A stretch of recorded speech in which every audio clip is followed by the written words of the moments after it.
Senhor, meus irmãos. Amém. Hoje nós vamos estudar a penúltima lição, se eu não me engano. Lição 12, o Filho e o Espírito. Vamos fazer uma oração primeiro, para a gente começar? Senhor Deus e Pai, nessa noite nós queremos agradecer ao Senhor por estarmos mais uma vez na Tua presença para estudarmos a Tua palavra, aprendermos mais um pouco de Ti. Eu venho te pedir, ó Pai amado, que o Senhor venha enviar o Teu Santo Espírito sobre as nossas vidas, nos dando sabedoria para aprendermos a Tua palavra, meu Pai amado, que venhamos guardá-la nos nossos corações para não pecarmos contra o Senhor. Fala profundamente ao nosso coração através desse estudo e nos ajuda a guardarmos a Tua palavra em nossos corações para não pecarmos contra Ti. Em nome de Jesus Cristo, amém. A lição hoje nós vamos falar sobre o Filho e o Espírito. Como Jesus Cristo e o Espírito Santo trabalharam juntos no ministério de Jesus. E também nós vamos aprender o que Deus espera de nós mediante a obra que o Filho e o Espírito realizam em nossas vidas.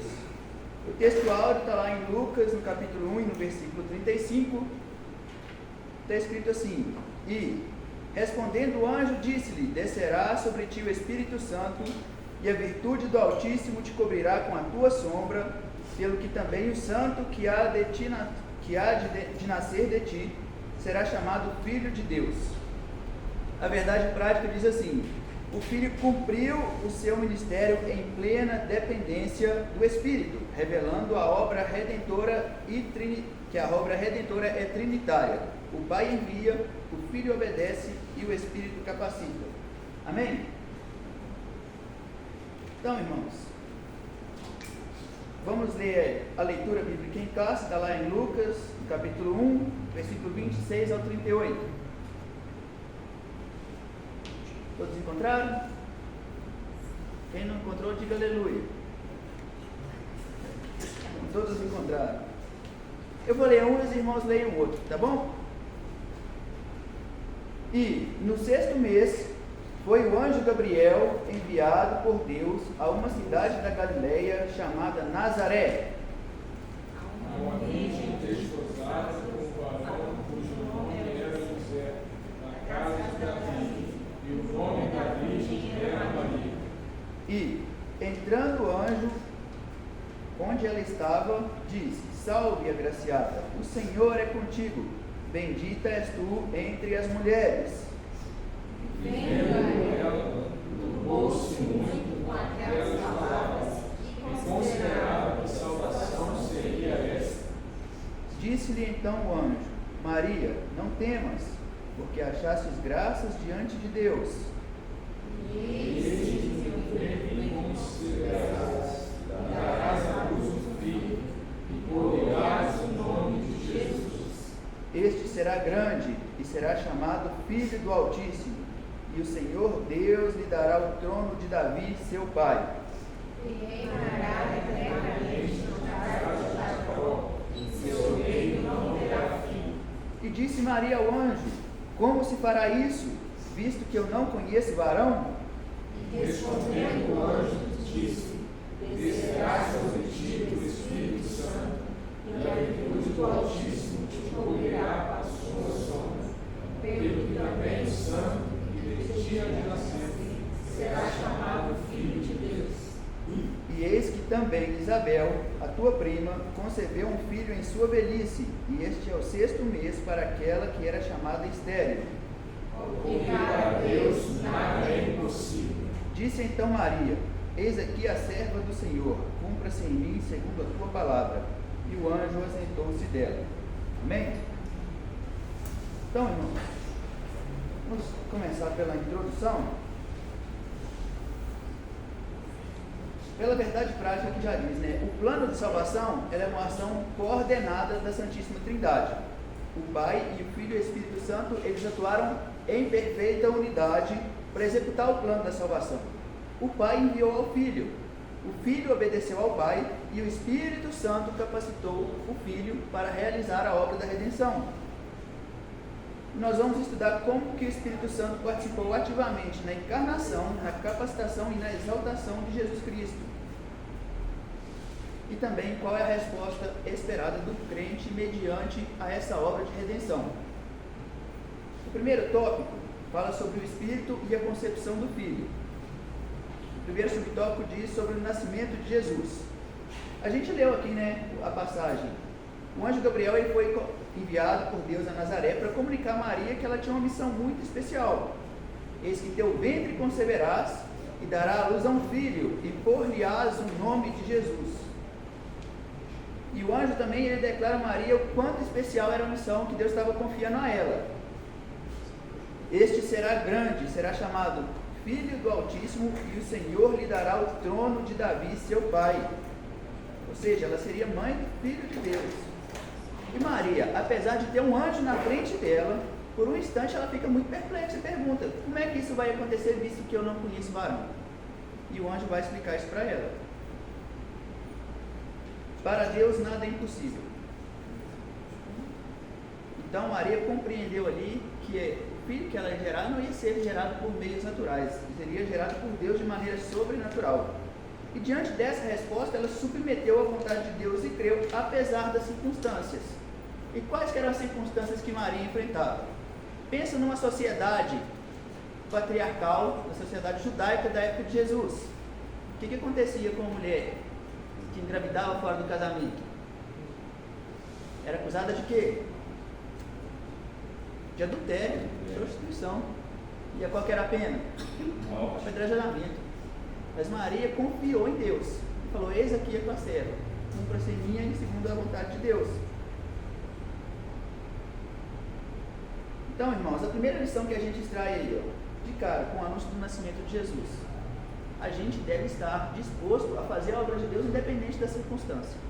Porque se a gente olhar a circunstância, na 99,99% das vezes a circunstância é contrária.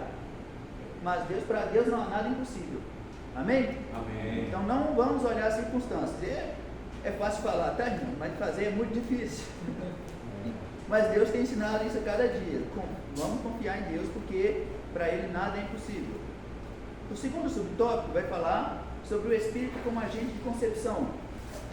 Ou seja, como o Espírito Santo ele gerou Jesus dentro de Maria.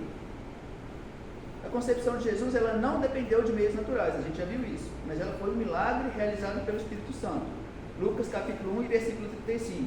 E respondendo o anjo, disse-lhe: descerá sobre ti o Espírito Santo, e a virtude do Altíssimo te cobrirá com a sua sombra, pelo que também o santo que de ti há de nascer será chamado Filho de Deus. Então olha só, percebam que é uma redundância aqui o anjo explicando.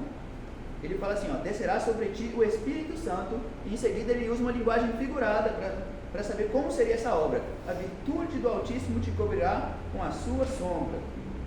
A sombra, irmãos, a virtude do Altíssimo e a sua sombra, elas se referem à presença de Deus. Lá em Lucas 9,34, quando os discípulos viram a transfiguração de Jesus ali conversando com Moisés e Elias, olha o que diz. Dizendo ele isto, veio uma nuvem com uma sombra, e entrando eles na nuvem temeram. E de dentro da nuvem saiu uma voz que dizia: esse é o meu filho amado, a ele ouvi. Então a sombra se refere à presença de Deus. Então, literalmente, a presença de Deus envolveu Maria e gerou, o Espírito Santo gerou nela ali Jesus Cristo. Encarnou Jesus, Desse modo, o anjo elucidou a Maria que a concepção ela seria uma obra do Espírito Santo, pelo poder do Altíssimo, e por isso ele seria chamado Filho de Deus. Então, porque foi Deus que gerou ele. Amém, irmãos? Alguma dúvida até aí? Beleza, vamos para o próximo. Subtópico 3, a pureza e a santidade. O anjo ele afirma para Maria que o filho dela nasceria. O anjo afirmou para Maria que o filho dela nasceria seria chamado de santo. A palavra santo ela vem do grego ágios, daí na revista. E ela indica separação do pecado e consagração ao serviço divino. No caso de Jesus, ele também é usado para designar o atributo divino de Jesus. Porque quando a Bíblia fala que a gente tem que ser santo, é que nós temos que nos santificar. Também que o sangue de Jesus ele nos torna santo. Mas Jesus ele sempre foi santo. Desde antes da existência, ele sempre foi santo. Ele é Deus. Então a palavra aí, quando fala assim que o filho dela seria chamado santo, é porque Deus sempre foi santo. Então indica um atributo divino de Deus. O Salmo 99, no versículo 9, está escrito assim, ó: exaltai ao Senhor nosso Deus e adorai no seu santo monte, porque o Senhor nosso Deus é santo. Então, quando o anjo fala que Jesus seria santo, é o mesmo sentido aqui que o salmista está expressando. É um atributo de Deus. Amém? Amém. Bom, e Jesus, ele sendo Deus, ele já nasceu santo. Ele assumiu a carne, ele foi tentado em tudo, mas ele não pecou. Então ele já nasceu santo, mas se ele cedesse às tentações, ele não seria santo mais, né? Porém, ele foi tentado em tudo e não pecou. Lá em Hebreus 4:15 está escrito assim: porque não temos um sumo sacerdote que não possa compadecer-se das nossas fraquezas, porém um, como nós, em tudo foi tentado, mas sem pecado. Amém? Glória a Deus. Jesus Cristo, ele é o segundo Adão. Ele é obediente e justo. Romanos 5:19. Porque como pela desobediência de um só homem, ou seja, do primeiro Adão, muitos foram feitos pecadores, assim pela obediência de um, muitos serão feitos justos. Jesus Cristo também, ele é o Cordeiro puro e imaculado. 1 Pedro 1:19. Mas com o precioso sangue de Cristo, como um Cordeiro imaculado e incontaminado. Por que ele é imaculado e incontaminado? Ele nasceu santo e ele não pecou em momento nenhum. Não tinha mácula nele, não tinha mancha, não tinha imperfeição diante de Deus. E a santidade de Cristo é a base da nossa redenção, justificação e santificação. Por quê? Somente ele foi capaz de cumprir toda a lei e somente ele foi capaz de se oferecer como sacrifício perfeito pela expiação dos nossos pecados. Ô João, só um minutinho. Pois não. Eu tinha um pouco de dificuldade de entender quando Adão pecou e a gente, tipo assim, pensava, mas eu não tenho nada a ver com isso, né? Ele pecou há tantos anos atrás e eu fui punido por isso. E eu ficava com isso, né? Poxa, mas aí o vacilo e erro de um, eu hoje sou punido. Mas depois também a gente aprende que, da mesma forma que a gente recebeu essa condição, veio Cristo também, que eu também não estava lá e fui beneficiado com a graça, né? Exatamente. Do mesmo jeito que o primeiro Adão veio e pega e coloca a gente numa condição de morte, vem o segundo Adão, Jesus, e também nos coloca na condição de redenção, sem a gente ter participado nem de um nem de outro, né? Vivemos um período, graças a Deus, graças a Jesus Cristo por isso, mas nós vemos os dois, que a gente não teve participação, mas fomos diretamente atingidos por um e agraciados por outro. Verdade. Interessante. E atingidos por um e agraciados por outro.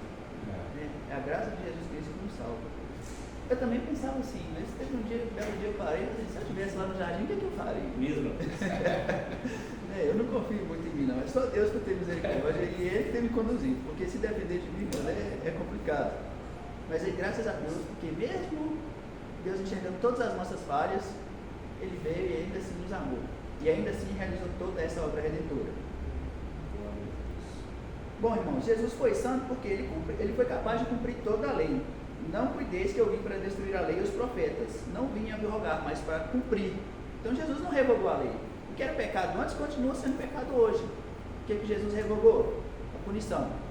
Nós estávamos condenados e hoje não estamos mais. Hoje somos feitos filhos de Deus pelo sangue de Jesus Cristo.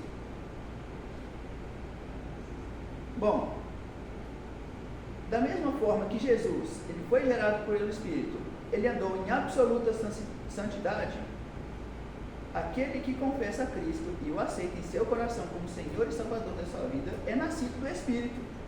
E o Espírito Santo, da mesma maneira que ele capacitou a Jesus a andar em perfeita santidade, ele nos capacita. Ele nos santifica à imagem do Filho, Romanos 8:29. Porque os que dantes conheceu, também os predestinou para serem conformes à imagem dos seus filhos, do seu Filho, a fim de que ele seja o primogênito entre muitos irmãos. Amém? Isso é interessante, irmãos, porque depois que eu estudando essa lição, eu compreendi o que Jesus estava dizendo para Nicodemos: vos é necessário nascer de novo. E eu ficava perguntando assim, mas nascer de novo e tal. E aí, irmãos, Jesus ele nasceu pela ação do Espírito Santo. E quando a gente se converte e a gente aceita a obra redentora de Cristo, nós somos nascidos da água e do Espírito, como Jesus falou para Nicodemos. Na verdade, eu digo que aquele que não nascer de novo não pode ver o reino de Deus. E Nicodemos questionou: como pode um homem nascer sendo já velho? Ele vai entrar no ventre da mãe para nascer de novo? Jesus respondeu: na verdade, te digo que aquele que não nascer da água e do Espírito não pode entrar no reino de Deus. O que é nascido da carne é carne, e o que é nascido do Espírito é Espírito. Não te maravilhes de ter dito: necessário vos é nascer de novo. E é necessário a gente nascer de novo para quê, irmãos? Enterrar o velho homem, crucificar a nossa carne, para que a gente possa viver em novidade de vida, através do Espírito Santo. Quem é regenerado é nascido do Espírito e anda em novidade de vida. As coisas velhas passaram, tudo se fez novo. E o Espírito Santo ele nos habilita a cumprir a vontade de Deus e andarmos em santidade. Amém? Amém. O segundo tópico é o Filho e a sua relação com o Espírito.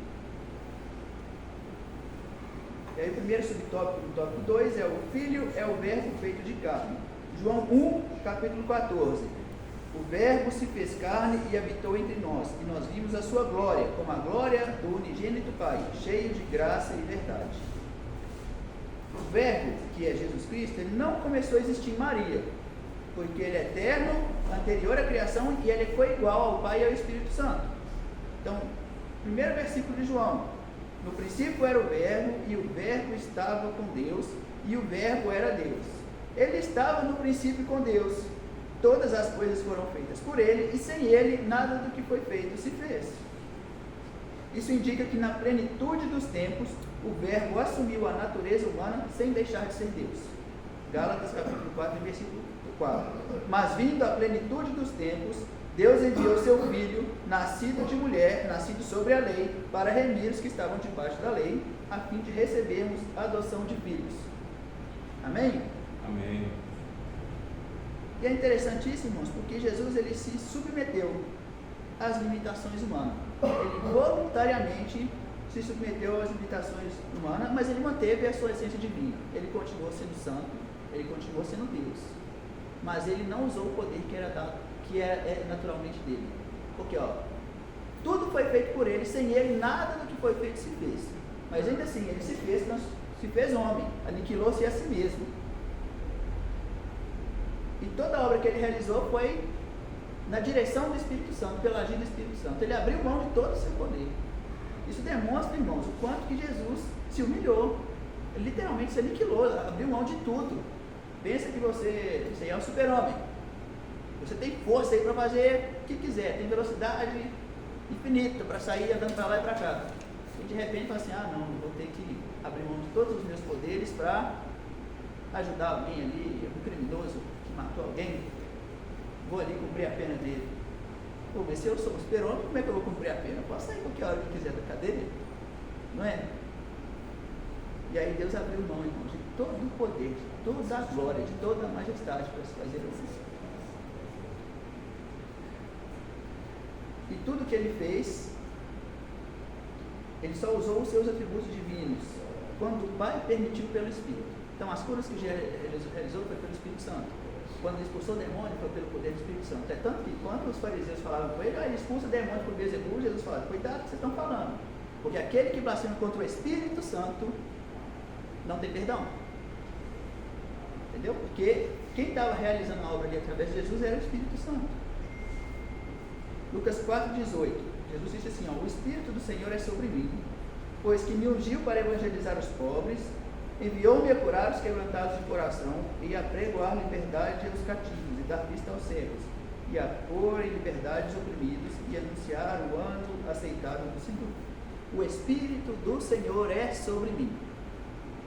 Que o Espírito do Senhor me ungiu para evangelizar os pobres, a curar os quebrantados de coração, a pregoar liberdade aos cativos, dar vista ao cego, pôr em liberdade os oprimidos e anunciar o ano do Senhor. Está vendo que é o Espírito? Jesus mesmo falou: é o Espírito Santo que me ungiu para fazer essa obra. João 5,19. Mas Jesus respondeu e disse: na verdade vos digo, que o Filho por si mesmo não pode fazer qualquer coisa alguma, se o não vir fazer ao Pai, porque tudo quanto ele faz, o Filho faz igualmente. Ou seja, Jesus falou assim, eu não posso fazer nada se isso não vier do Pai. Então a obra de Jesus, a obra que ele realizou, ela foi operada pelo Espírito Santo, demonstrando perfeita harmonia entre o Pai, o Filho e o Espírito Santo. Amém? Amém. Está dando para entender até aí, gente? Amém. Tranquilo? Alguma dúvida? Subtópico 2 aí, o Espírito capacita o Filho. Embora sendo Deus, Jesus em seu ministério agia como um homem cheio do Espírito Santo. Então toda palavra proferida, todo milagre realizado, todos os demônios que foram expulsos e todo perdão que foi ministrado foi o resultado direto de uma vida conduzida pelo Espírito Santo. Vamos lá, palavras proferidas, João 3,34. Porque aquele que Deus enviou fala as palavras de Deus, pois não lhe dá Deus o Espírito por medida. Então Jesus falou assim, ó, eu fui enviado por Deus e eu falo as palavras de Deus, porque Deus não me deu o Espírito dele por medida. Então é através do Espírito Santo que Jesus estava falando as palavras. Milagres realizados, Lucas 5,17. E aconteceu que, em um daqueles dias, estavam ensinando, e ali estavam sentados fariseus e doutores da lei que vinham de todas as aldeias da Galileia, da Judéia e de Jerusalém. E a virtude do Senhor estava com ele para curar. Então a virtude de Deus estava com Jesus para curar. Demônios expulsos, Lucas 11:20. Mas se eu expulso demônios pelo dedo de Deus, ou seja, pelo poder de Deus, certamente vos é chegado o reino dos céus. Perdão ministrado. Ora, para que saibais que o Filho do Homem tem poder sobre a terra para perdoar pecados, disse ao paralítico, levanta-te, toma tua cama e vai para a tua casa. Jesus Cristo, irmãos, ele não veio em ostentação. Ele não veio mostrando todo o seu poder, pelo contrário. Né? Foi o mais humilde de todos os homens. E ele veio em humildade, conduzido pela vontade divina. E Paulo escreve isso lá em Filipenses, né? Que haja em vós o mesmo sentimento que houve em Jesus Cristo. Não teve por usurpação ser igual a Deus, antes aniquilou-se a si mesmo, tomando forma de homem, se tornou de servo, e sendo servo foi obediente até a morte de cruz. E esse deve ser o modelo de vida para todo o cristão. Humildade e ter a vida guiada pelo Espírito Santo. Humildade por quê, irmãos? Porque eu acho que o orgulho é o pior pecado que tem. Uma vez eu falei aqui que o orgulho ele impregna em tudo, né? Como você está andando numa estrada empoeirada, foi um pregador famoso que disse isso. Bem antigo, né? 1800 e alguma coisa. Mas ele fala assim, ó, o orgulho é igual você está andando em uma estrada empoeirada. Vai entrar poeira em tudo quanto é lugar. O orgulho penetra toda a esfera do nosso ser. É o pecado que a gente mais tem que combater. Não é o mais difícil de ser morto. Né? Mas pela graça do Espírito Santo é possível. E por que desfazer do nosso orgulho? Abrir mão da nossa vontade. É fácil, irmãos? Não é. Mas a gente tendo humildade de ter a vida guiada pelo Espírito Santo, a gente vive em santidade. Amém? Subtópico 3, o Filho e o poder do Espírito.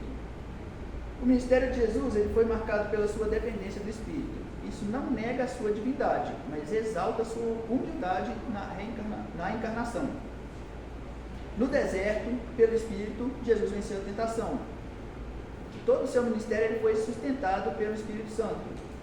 E em sua humanidade, ele submeteu-se ao Pai e agiu no poder do Espírito. João 6,38. Porque eu desci do céu não para fazer a minha vontade, mas a vontade daquele que me enviou. Está vendo a humildade, irmãos? A entrega na cruz, a vitória sobre a morte, elas foram realizadas em cooperação com o Espírito Santo. Romanos 8,11. E se o Espírito daquele que dos mortos ressuscitou Jesus habita em vós, aquele que dos mortos ressuscitou a Cristo, também vivificará o vosso corpo mortal pelo seu Espírito que em vós habita. Então vamos prestar atenção de novo. O Espírito daquele que dos mortos ressuscitou Jesus habita em vós. Quem ressuscitou Jesus? O Espírito. Aquele que dos mortos ressuscitou a Cristo também vivificará o vosso corpo mortal. O Espírito Santo também nos dá vida, irmãos. Também nos ressuscita. Pega aquele que estava morto lá em pecado e coloca ele no reino de Cristo, vivo. Ele também vivificará o vosso corpo mortal pelo seu Espírito que em vós habita. Outro ponto, o Espírito Santo habita em nós. Amém? Assim, mesmo sendo Deus, Jesus viveu em plena obediência ao Pai e sendo capacitado pelo Espírito. Irmãos, eu sempre tive uma dúvida também com respeito ao versículo, João 16:33. Tenho-vos dito isso, para que saibais, para que em mim tenhais paz. No mundo tereis aflições, mas tende bom ânimo, eu venci o mundo. E eu ficava assim, meu Deus, o Senhor é Jesus, o Senhor é Deus. É claro que o Senhor venceu o mundo, não tem muita explicação. E aí, estudando essa lição, eu compreendi que Jesus abriu mão de todo o seu poder, e o que ele realizou foi no poder do Espírito Santo. E quando Jesus fala assim, tenhas paz, no mundo tereis aflições, mas tende bom ânimo, porque eu venci o mundo, é porque se nós andarmos em humildade e na presença do Espírito Santo, nós também vencemos. Amém. Porque o mesmo poder que operou em Jesus, amém, é o mesmo poder que está operando em nós. Aleluia. Basta apenas a quê? A gente dar lugar. É por isso que Jesus também falou, irmãos, olha, vocês vão fazer obras maiores do que eu fiz. Porque é o mesmo poder que habitou em Jesus, que está habitando em nós. O que nós temos que fazer? Humildade dá lugar para Deus. É isso que Jesus fez. Foi humilde e obediente, deu lugar a Deus. Amém? Amém. Está bem até aí, gente? Eu acho que eu estou andando muito rápido, porque assim, eu fiquei comigo não dá tempo para correr. Engraçado que a gente percebe que a gente não tem humildade. Se a gente for perguntar assim na igreja em geral quais os dons que as pessoas queriam ter, gostaria de ter, a maioria são dons que deixam em evidência, né? Exatamente. A gente não é humilde. Eu queria profetizar, falar em línguas, né? Eu queria curar. Queria mandar um monte sair daqui plantando lá. Isso de fato assim, não deixa a pessoa em evidência, né? A pessoa que ama, na maior parte da vida dela, ela é tida como um tolo pelos outros que estão à sua volta. Ele não é tido como um sábio, porque quem ama, ele está sempre sofrendo e passando por algumas coisas que as pessoas acham que o fato dele dispensar amor e ele amar, as pessoas têm ele como tolo. Então, assim, não é um dom que nós buscamos. Então, mostra que a gente não é humilde. A primeira coisa que a gente tem que medir não são os dons, porque o amor não é um dom, ele é o fruto. Né? Qual que é o fruto do Espírito? Amor, alegria, paz, longanimidade, benignidade, bondade, fidelidade, mansidão, domínio próprio. Contra essas coisas não há lei. Se o Espírito Santo habita em nós, esse fruto é um fruto, tá? Gente, não posso ter amor e não ter paz, não. Né? É um fruto só, pensa que é uma mexerica, tem vários dons, mas é um fruto. Eu falo que, tipo assim, o apóstolo Paulo fala sobre isso, né? Sim. E ele fala que, e ele resume isso, né? Que nós não buscamos isso, né? Que a gente busca todos esses dons, mas não busca isso, que é o amor. E a gente não tem essa predisposição, acho que natural na gente, né? De buscar isso, mas os outros dons. Ele trata, acho que em Romanos que ele trata sobre isso. E essa predisposição que a gente tem de não querer buscar isso, mas buscar essas coisas que nos deixam em evidência, não nos colocar na condição de ser. Engraçado que Paulo também, quando ele fala lá sobre que Jesus aniquilou-se a si mesmo, os versículos antes ele fala assim, vocês não façam nada por contenda e nem por vanglória. Não busquem a glória de vocês, não busquem contender com ninguém. E antes ainda ele fala assim, considerem o seu próximo superior a si mesmo. Não é? Então é isso mesmo.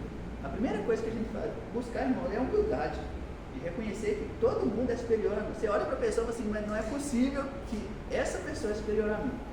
Jesus, Paulo falou, né? Inspirado pelo Espírito Santo. Considere ele como seu superior. Não faça nada para você se vangloriar, nem para você contender. Faça tudo para a glória de Cristo. Amém? Porque esse hoje não se marca assim, com tanta clareza. Né? O mundo, na verdade, ele tem andado na contramão, e se você observar bem, até muitas palestras, estou falando só de dentro de igreja. A gente não vive só dentro da igreja, a gente vive no mundo, né? Então você participa, para quem estuda, né? Trabalha, você convive com todo tipo de pessoas. E muitas vezes o que você mais vê é o primeiro eu, né? O primeiro eu, o segundo eu, depois você. Isso a gente vê muito crente falando isso também. E se nós formos olhar no primeiro eu sinto muito, mas você não vai ser superior a mim. Exatamente. Entendeu? Se eu for olhar por esse ângulo, pelo que a gente ouve demais que isso é hoje, bate mesmo aí, você pode ver tudo quanto é vídeo de palestrante, de psicólogo, de terapeuta, né? Eles ensinam você primeiro pensar em você. Porque eu vou ser sincera, se a gente for analisar, eu falo por mim, o que a gente fala é do que a gente diz. Não vou falar do que você vive porque eu não estou no seu lugar, né? Então, eu ouço muito. Se eu for olhar certos conceitos que às vezes a gente recebe até mesmo de psicólogo, terapeuta, sei lá, a gente atropela algumas coisinhas que a Bíblia ensina pra gente, tá bom? Pode discordar comigo, eu tenho dentro de mim que eu iria atropelar algumas coisinhas que Jesus ensinou. Mas eu prefiro escutar, porque eu não sou surda, mas calo também, e não vou agir conforme me foi falado, porque eu não vou debater com uma pessoa, vamos dizer assim, que estudou, né? Ela tem lá as coisas dela para falar sobre aquilo. Então a gente não vai contender nem debater com um terapeuta, com um psicólogo, né? A pessoa estudada. Mas muitas vezes não é porque ela estudou que a gente vai poder passar por cima disso aqui. Pode ser o que for na Terra. Pode ser o que for no planeta. Você não pode passar por cima disso depois. Contrariou a palavra. E eu te de Deus. falo de cadeirinha e de carteirinha, como se diz, né? Às vezes as pessoas falam. Eu atropelaria se eu fosse dar ouvidos a alguns conselhos que eu não ouvi de terapeuta, tá? Psicólogo, gente estudado, formado quando for no caso. Eu atropelaria. A gente tem que tomar muito E cuidado. agiria contrário, assim, com o que Jesus ensinou. Muitas vezes a gente agir com humildade, sem considerar os outros superiores a nós mesmos, o mundo é o que? É loucura, né? Você pode olhar pela ciência aí, pelo que os terapeutas falam, os acadêmicos, é loucura. Só que a Bíblia fala, e a palavra de Deus é loucura, não é? E ele revelou que é aos pequeninos e não aos sábios.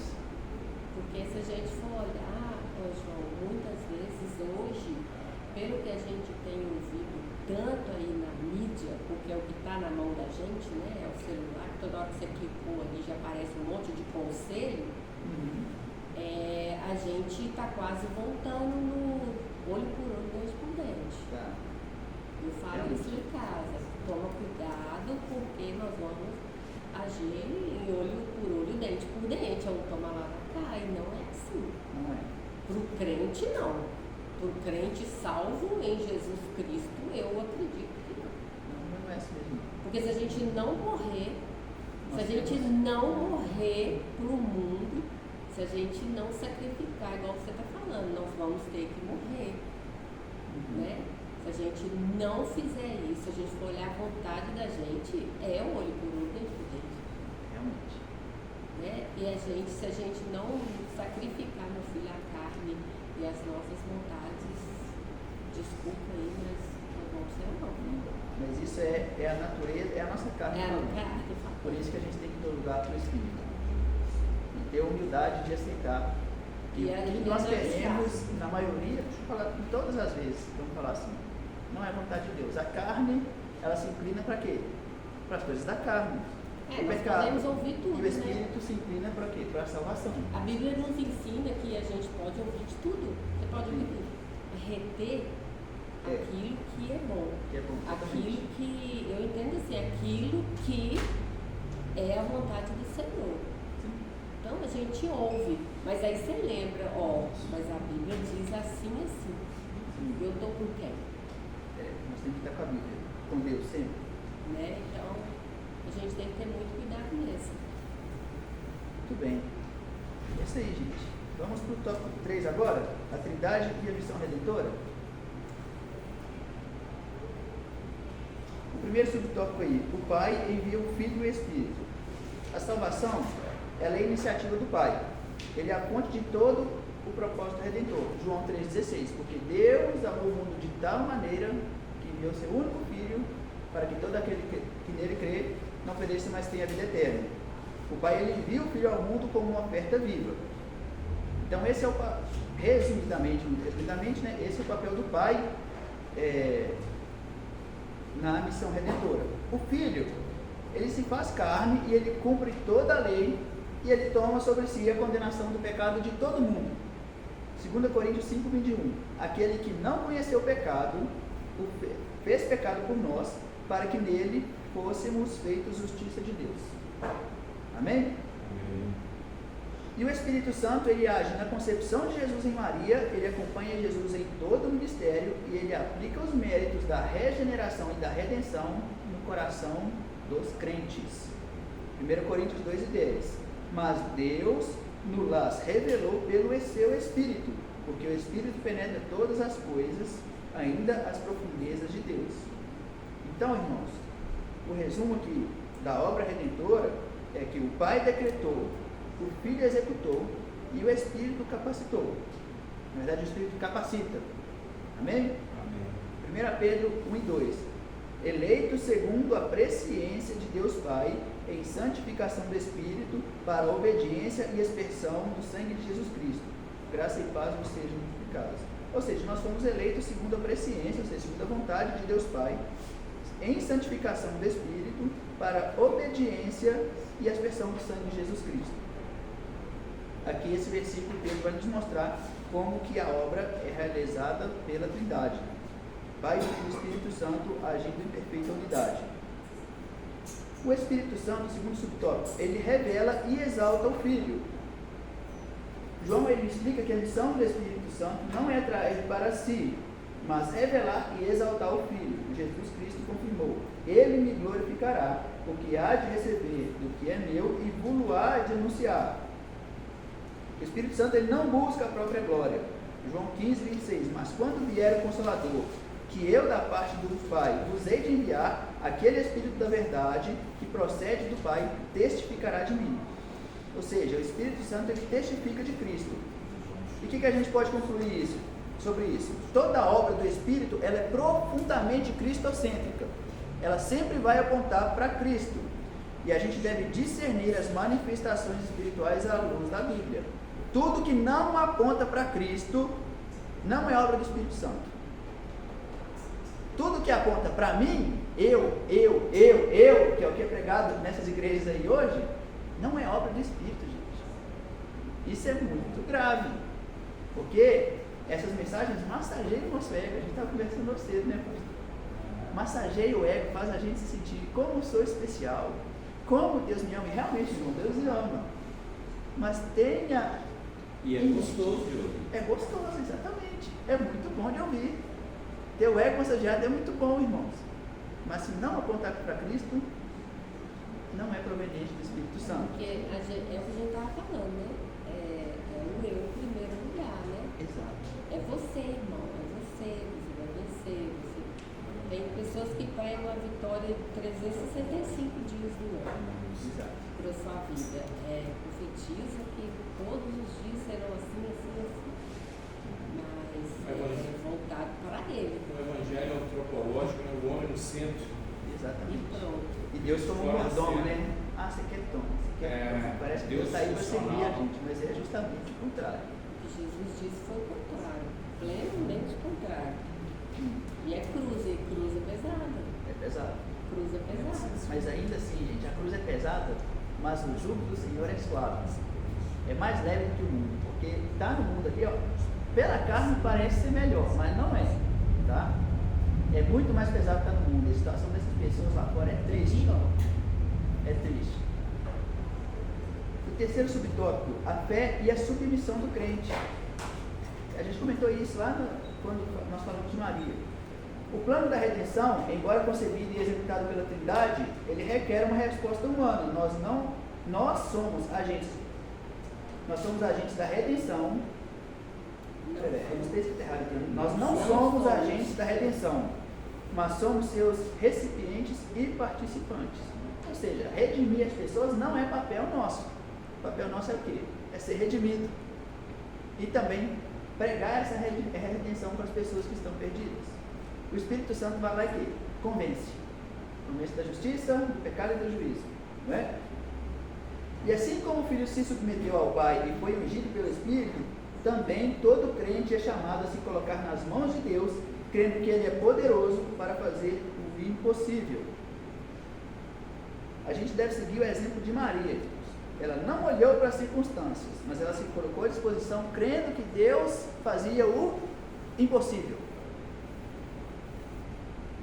E o que Deus espera de nós? Ele espera fé.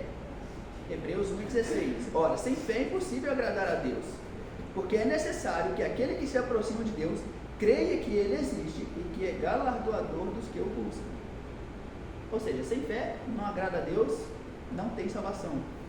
É necessário que haja arrependimento, mas Deus, não tendo em conta os tempos da ignorância, anuncia agora a todos os homens em todo lugar: arrependam-se. Qual foi a primeira mensagem que Jesus pregou no início do seu ministério? Arrependam-se porque é chegado o reino de Deus. Qual que é a mensagem que João Batista pregou, preparando o caminho para Jesus? Arrependam-se porque é chegado o reino de Deus. Arrependimento, irmãos, é fundamental. Pedro também pregou arrepender-vos e crede no Evangelho. Em Atos, né? Isso mesmo. E é necessário também o que, irmãos? Obediência.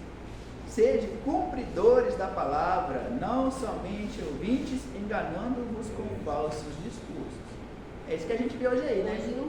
Falsos discursos, você é especial, Deus te aceita do jeito que você é, pode continuar assim. E as pessoas não cumprem a palavra e são enganadas. E estão caminhando aí a passos largos do inferno. João capítulo 14, versículo 15. Se me amardes, guardarei os meus mandamentos. Amém? Amém. Jesus falou: vocês me amam? Vocês estão me servindo? Pode falar. Essa questão aí de ele te aceita do jeito que você é, isso traz algumas distorções, né? Porque às vezes a pessoa pensa, aceita do jeito que você é, mas viver do jeito que você é. A questão é, ele te aceita do jeito que você é, mas ele vai te mudar. Exatamente. E você de tem que se colocar de na... amigo está, né? Exato. E ele vai te mudar, mas não viver do jeito que você vive antes. É isso aí. Tem que andar em novidade de vida. Exatamente. Nova criatura sua, nova criatura é. Glória. Pois é, se a palavra do Senhor ela é a mesma, né?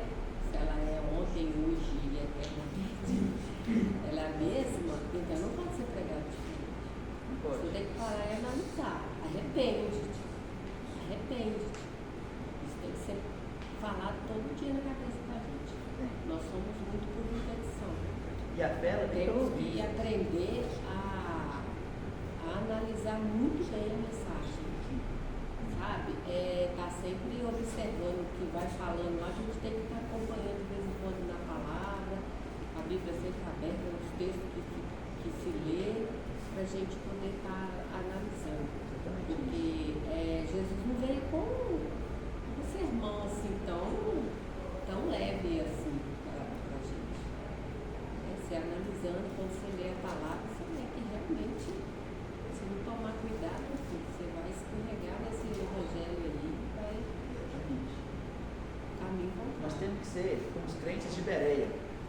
Porque tudo que Paulo falava para eles, eles iam lá, abrir a palavra e ó, deixa eu ver se é isso aqui mesmo. A gente, internet é uma coisa muito boa. Tem muitas coisas boas, tem muita coisa, muita boa coisa sendo falada. E o povo estava compartilhando, que legal, que legal. Tem que abrir a palavra, tem que observar se é daquele jeito mesmo.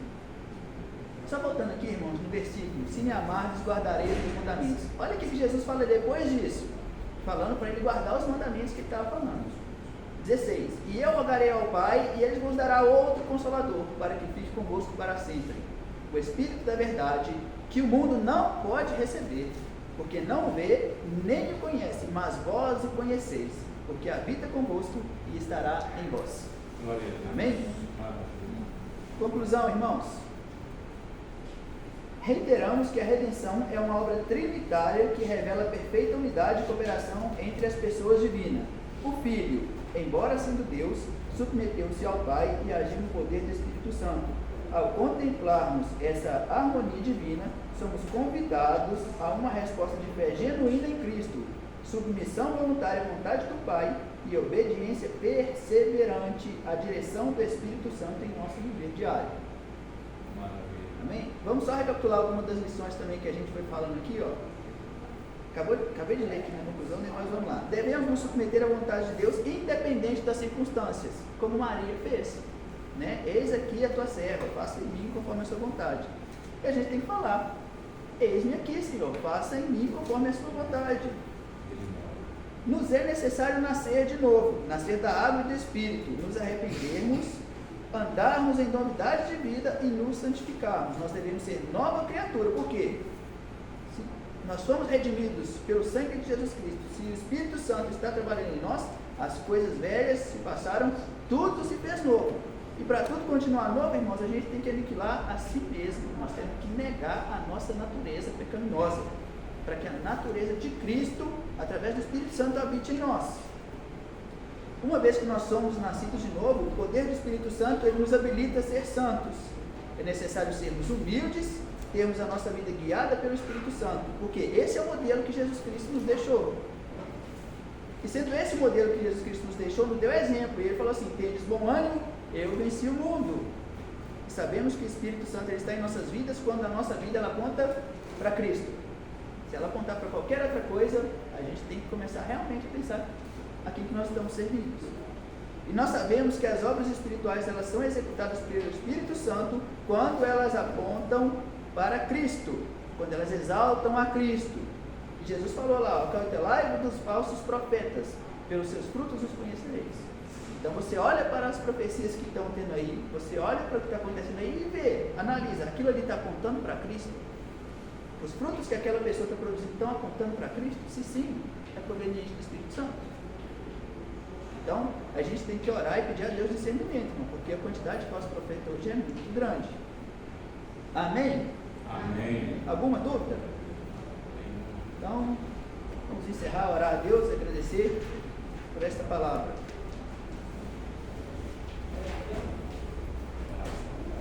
Sim, desculpa.